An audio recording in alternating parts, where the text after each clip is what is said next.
ये कोई कहानी नहीं है। ये एक ऐसी हकीकत है जिसे याद करके आज भी समीरा की रूह कांप जाती है। समीरा एक शरीफ और सादा लड़की थी। बचपन से ही नमाज उसकी जिंदगी का हिस्सा थी। 5 वक्त की नमाज, कुरान की तिलावत और एक पाक दिल, यही उसकी पहचान थी।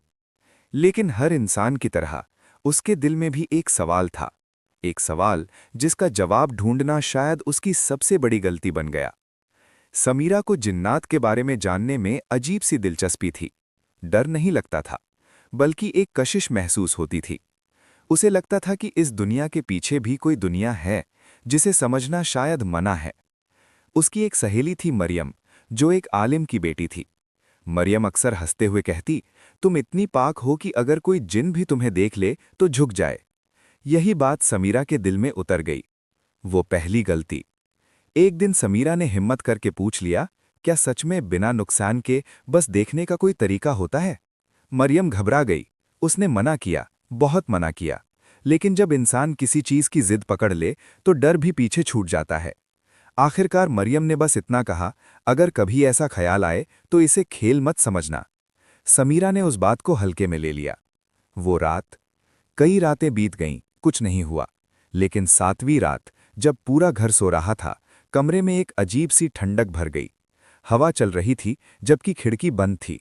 समीरा की आंख खुली। उसके सामने कोई साया नहीं था, एक इंसानी शक्ल थी। हद से ज्यादा खूबसूरत, आंखों में गहराई, चेहरे पर अजीब सी रोशनी। एक भारी लेकिन सुकून देने वाली आवाज आई, डरो मत, तुमने पुकारा था, मैं आ गया। समीरा चाहकर भी हिल नहीं पाई। आवाज गले में अटक गई। उसने मुश्किल से पूछा, तुम कौन हो? जवाब मिला, मैं वो हूं जो तुम्हें बहुत पहले से देख रहा था। असर जो दिखता नहीं। उस रात के बाद सब कुछ बदल गया। समीरा को बाहर जाना अच्छा नहीं लगता था। कमरे में बैठना उसे सुकून देता था। अकेलापन डर नहीं रहा था।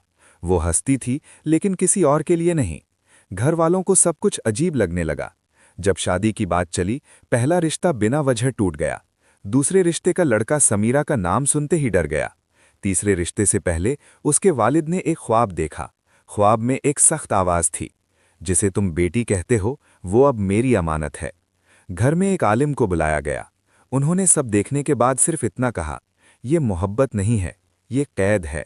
जब उस मौजूदगी से सामना कराया गया तो उसने साफ कहा, मैंने उसे नुकसान नहीं पहुंचाया, मैं बस उसे किसी और का नहीं होने दूंगा। घर का सुकून खत्म होने लगा। कारोबार, सेहत, रिश्ते सब टूटने लगे। आखिरी जंग, महीनों की तकलीफ, नमाज, दुआ और सब्र। एक दिन वो एहसास चला गया। कमरा खाली लगने लगा। आज समीरा जिंदा है, शादीशुदा है, खुश है।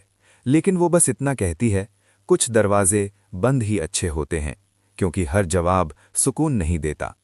अगर ये कहानी आपको अंदर तक महसूस हुई हो तो लाइक ज़रूर करें। और अगर आपके साथ भी कभी कोई अजीब, अनदेखा या डरावना तजुर्बा हुआ हो तो कमेंट में हमारे साथ शेयर करें। हो सकता है किसी और की कहानी अब सामने आ जाए।